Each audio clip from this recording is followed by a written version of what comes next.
সুপ্রিয় দর্শক মণ্ডলী, আমরা আছি বাংলাদেশ জামায়াতে ইসলামের সন্দ্বীপ উপজেলা অফিসে। এখানে আছেন জামায়াতে ইসলামের প্রার্থী মোহাম্মদ আলাউদ্দিন শিকদার। দেখেছি যে বাংলাদেশ নৌবাহিনী আইন শৃঙ্খলার বিষয়ে খুব কঠোর অবস্থা, ভোট কেন্দ্রে কেন্দ্রে চলে গেছেন, এলাকায় চলে গেছেন। সেই হিসেবে আপনি আপনার ভোটারদেরকে কি বার্তা দিতে চান? ধন্যবাদ। সম্মানিত সন্দীপবাসী, আসসালামু আলাইকুম রহমতুল্লাহ। আগামীকাল ত্রয়োদশ জাতীয় সংসদ নির্বাচন। আজকে ইতিমধ্যেই আইন শৃঙ্খলা বাহিনী এবং যারা নির্বাচনের দায়িত্ব রয়েছেন তারা ব্যালট পেপার সহ কাগজপত্র তারা কেন্দ্রে কেন্দ্রে আজকে নিয়ে যাচ্ছেন। আমরা আইন শৃঙ্খলা বাহিনী এবার পর্যাপ্ত সন্দ্বীপে আইন শৃঙ্খলা বাহিনী রয়েছে। এখানে নেভি রয়েছে, কোস্টগার্ড রয়েছে এবং সন্দ্বীপ থানা পুলিশ রয়েছে। আমরা সন্দ্বীপের ভোটার ভাই বোনদেরকে আহ্বান জানাবো, প্রশাসন আমাদেরকে আশ্বস্ত করেছে অত্যন্ত শান্তিপূর্ণভাবেই এবারে নির্বাচন অনুষ্ঠিত হবে।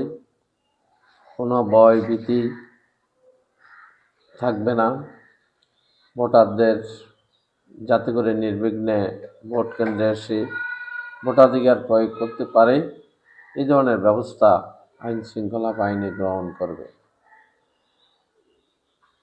তাই আমরা ভোটারদের কাছে আহ্বান করব, আসুন নির্বিঘ্নে নির্ভয়ে কেন্দ্রে আসুন, ভোটাধিকার প্রয়োগ করুন। দীর্ঘদিন পরে ভোটের একটা উৎসব, এই উৎসবে নারী, পুরুষ, যুবক এবং তরুণ প্রজন্ম সবাই উৎসব মুখর পরিবেশে আগামীকাল তাদের ভোটাধিকার প্রয়োগ করবেন। এটা আমার প্রত্যাশা যে সবাই কেন্দ্রে আসবেন, যেখানে কেউ আপনাদেরকে বাধা দেওয়ার সুযোগ থাকবে না। কেউ যাতে করে পথে ঘাটে আপনাদেরকে কেউ বাধা দেওয়ার সুযোগ এবার থাকবে না। আইন শৃঙ্খলা বাহিনী তৎপর, তারা তাদের নাম্বারগুলো দিয়েছে। কোনো জায়গায় কেউ যদি বাধাপ্রাপ্ত হন, কেউ যদি হুমকির সম্মুখীন হন, সাথে সাথে কোস্টগার্ড, নেভেল, সন্দ্বীপ থানা এবং এখানে যে ম্যাজিস্ট্রেট যারা দায়িত্ব পালন করে দ্রুত তাদেরকে অবহিত করবেন এবং আমাদেরকে অবহিত করবেন। আমরা সাথে সাথে আমরা ব্যবস্থা নেব। আমি সম্মানিত ভোটারদের কাছে আহ্বান জানাবো, আসুন আমাদের এই সন্দ্বীপ একটি শান্তিপূর্ণ সন্দ্বীপ। আমরা সকলেই মিলে শান্তিপূর্ণভাবে নিজেদের ভোটাধিকার প্রয়োগের মাধ্যমে আগামী 5 বছরের জন্য আমাদের প্রতিনিধি আমরা নির্বাচন করব। এই ক্ষেত্রে সবার সহনশীলতা, সবার প্রতিদ্বন্দ্বিতা থাকবে, প্রতিযোগিতা থাকবে, কিন্তু সেখানে কখনো যাতে করে বিশৃঙ্খলা, বাধা প্রদান, কালো টাকা ছড়াছড়ি এবং জাল ভোট, আমি আহ্বান জানাবো এই জাল ভোট দেওয়ার ক্ষেত্রে যারা জাল ভোট দিবেন তাই এটা কিন্তু আইনত খুব দণ্ডনীয় অপরাধ, ফৌজদারি অপরাধ।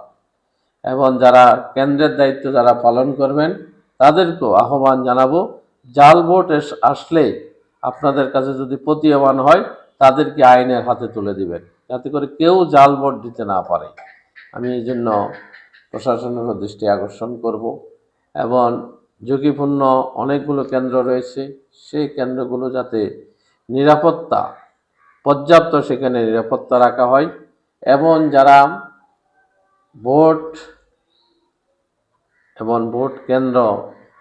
কেন্দ্রে যারা সমস্যা তৈরি করতে পারে এই ধরনের কেউ যদি চিহ্নিত হয়, সাথে সাথে তাদের বিরুদ্ধে যাতে আইনগত ব্যবস্থা নেওয়া হয়। আমি সার্বিকভাবে যেটা আমি বলবো যে এখন পর্যন্ত আইন শৃঙ্খলা বাহিনীর যে তৎপরতা, সেক্ষেত্রে আমরা আশাবাদী। আমরা দেখতে চাই আগামীকাল 12 তারিখ আইন শৃঙ্খলা বাহিনী পূর্ণ তাদের শক্তি নিয়ে তারা মাঠে থাকবে এবং ভোট সুষ্ঠু এবং ভোটাররা যাতে ভোট কেন্দ্রে এসে নির্বিঘ্নে ভোট দিয়ে বাড়ি যেতে পারে এই ধরনের একটি পরিবেশ তারা তৈরি করে দিবেন, তারা আমাদেরকে আশ্বস্ত করেছেন। এই জন্য ভোটারদেরকে আহ্বান জানাবো, আপনারা সকলেই কেন্দ্র আসুন, একটা উৎসব ঈদের আমেজে আপনারা আগামীকাল এই ভোটে আপনারা অংশগ্রহণ করুন।